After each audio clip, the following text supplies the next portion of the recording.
going on, guys? Got my buddy Joe's green 1GB. I believe it's a 92. I'll double check.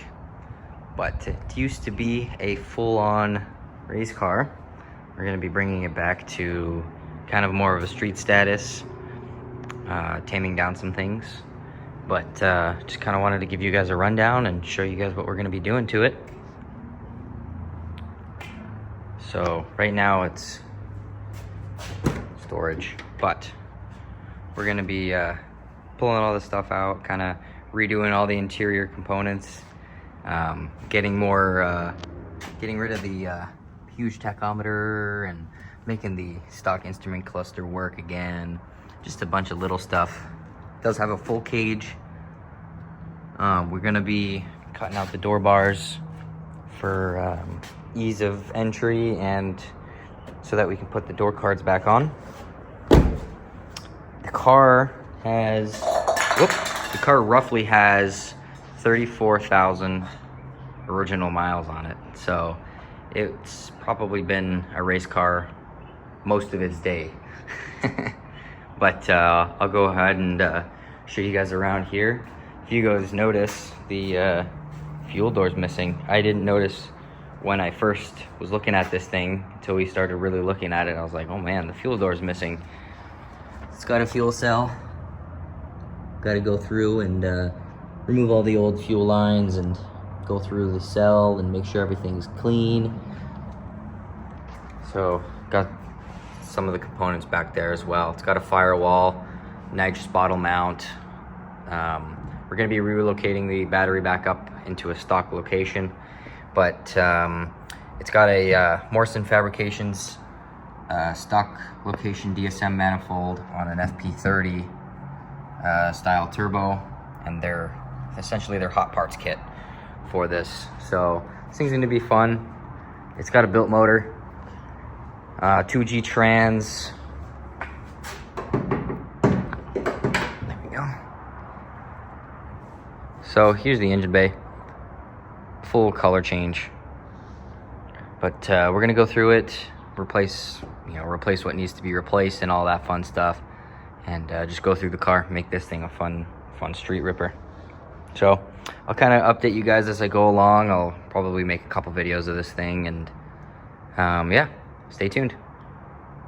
Gonna be removing the fuel system today, getting it all kind of out of the car, seeing what's what, seeing the condition of the fuel cell itself.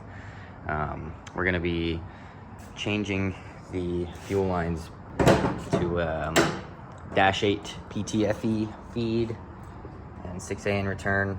It does have hard aluminum line running throughout, but we're gonna kind of simplify some things, and I'm gonna take you guys along with the process here.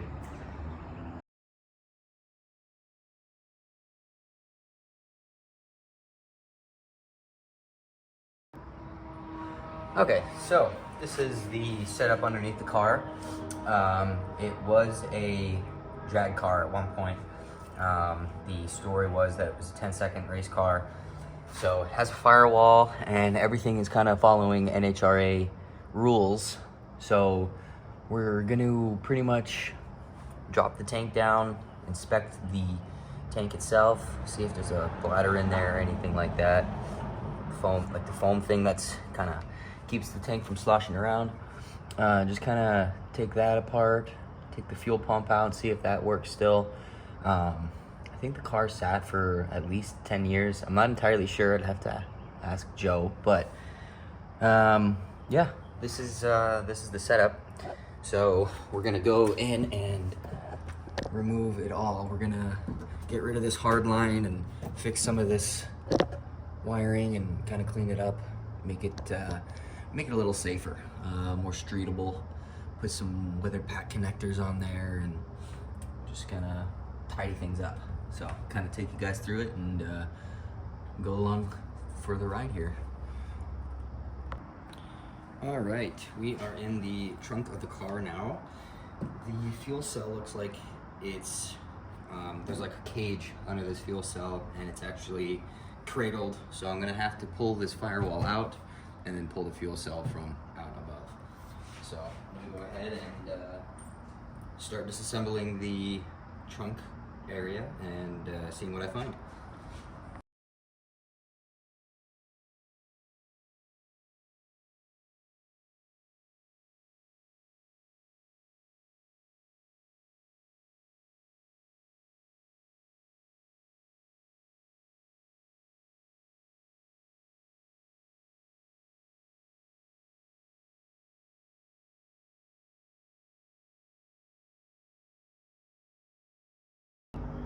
All right, after fighting with this thing for literally half an hour, I don't know how they got it in here without destroying the plastics, smashing it through, and getting it in. So I'm just gonna cut it in half so we can get this damn thing out.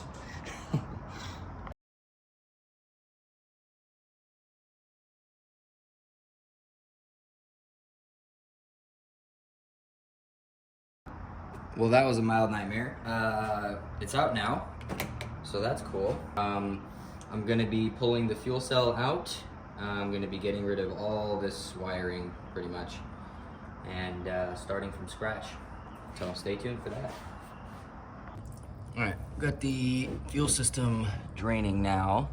Got the feed line off. I'm gonna get the return line off in just a moment. Just gonna wait for it to get as empty as it can be and then pull all this stuff out. All right, I got the fuel cell out. That was a bit of a challenge. The fittings are extremely close to this cage system. So you have to kind of walk it out, and it's very, very close. So I'm gonna pretty much redo all the fuel lines, and we're gonna be relocating the battery back in the front to a more stock location. Just waiting on the tray, and pretty much just gonna clear out all the wiring, vacuum this up, clean it up, clean the tank out, make sure that the pump still works, or change that up. We'll figure that out as we go along. All right, the fuel system is out. The fuel lines and electrical battery relocation and all that is out. Go ahead and show you that. It's a bunch of wiring that was just fastened to the underneath of the car with self tappers and stuff like that. So we're gonna change some things up, and we don't need to follow. We're not gonna be racing this car, so we're not gonna be following the hard line rules, and we're just gonna be changing some stuff up. I'm gonna be working on the fuel cell next, kind of getting that broken down, getting the foam out of it, and getting that pressure washed and cleaned out. All right, let me grab a drill.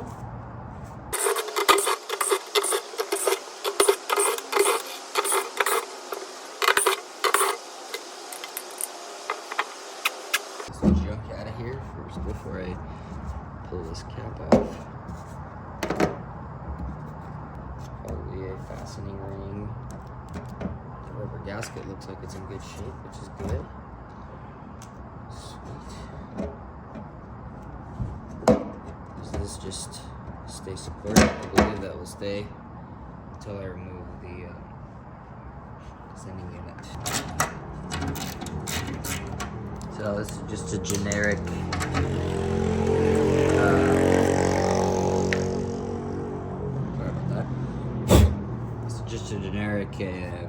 sending unit. I'm gonna have to run a dedicated fuel level gauge for the car.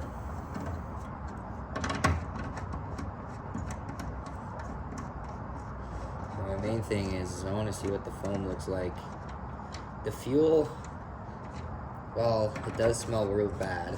It actually looked good, so I'm curious to see what the foam looks like, if it's all just falling apart or not. Okay.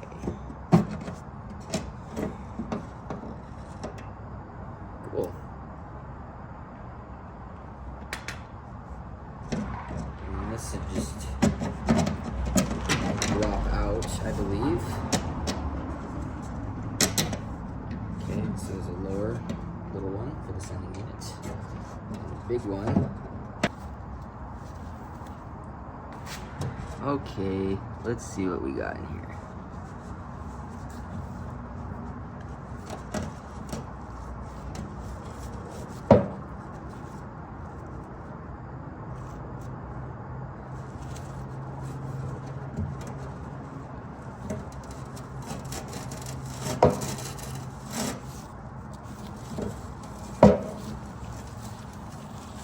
Being careful not to damage it here, because it's actually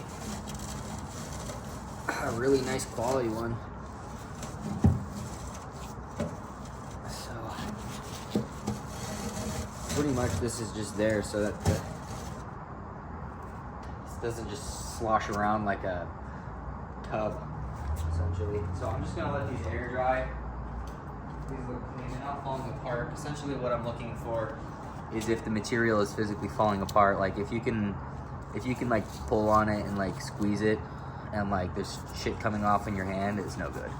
But this has actually still got a bunch of life left. I may just pressure wash this thing and yeah, cool. So there's one more piece in there.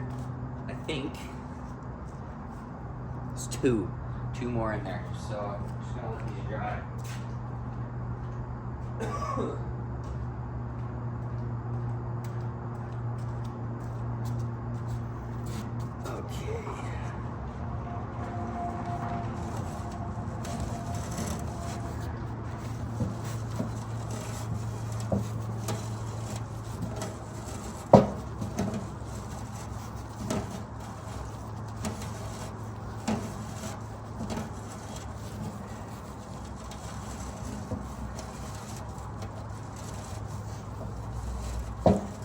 I want to stress safety when doing this.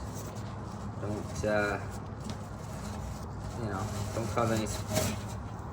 don't cause any abrupt sparks or anything that would, blow yourself up.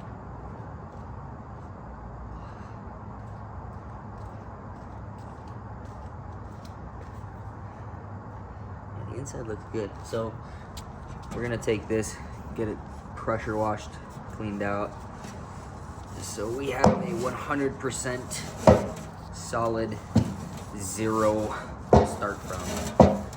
So we're just gonna slowly remove this foam. Just be mindful not to cut it up on the thing. I may,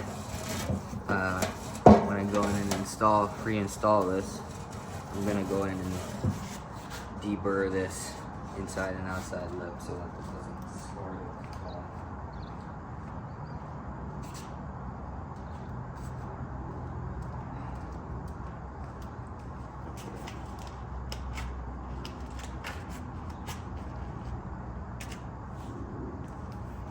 All right, so let's get a peek in there. It's pretty clean. There is a little bit of junk in there, but like nothing crazy. I'm gonna blast this out with a pressure washer, get the whole tank just cleaned up, and go from there. All right, so I got the pump here. I just got my little test battery, but it seems to sound really good. It's loud for its size, but this should work fine for what we need to do. So I already got a brand new pre-filter, and all these lines are going to be changed to brand new lines as well. All right, so I got the fuel cell back in the car for now. I got it all cleaned out and washed out. Just kind of starting to plan my fuel lines and kind of seeing where everything's gonna land and feed, return, everything like that. So that's all gonna be taken care of tomorrow. The old fuel lines and battery cable has been removed. So let me go ahead and show you the engine bay and show you what I got going on in there. Alrighty, so got a little bit going on in here as well. Got the 8AN filter and regulator mounted up. Just kind of getting a rough idea on where things are gonna lie. That's where the battery is gonna sit. Just waiting on the tray, as well as the intake manifold from JM Fabrications. Once I get that installed, I'll be able to get all the vacuum lines and all that stuff routed. But that's gonna be the fuel line routing. It's gonna be feed outlet to rail outlet to regulator out to return. So that's the setup. Got a couple of things moved around, and another thing too, we got the hood to close correctly now. Had to readjust the front end of the car a little bit, but sitting real nice now, nice and even pretty much on both ends. So that's that for the night. I got to order a couple of fittings to continue this in the next one. Peace out.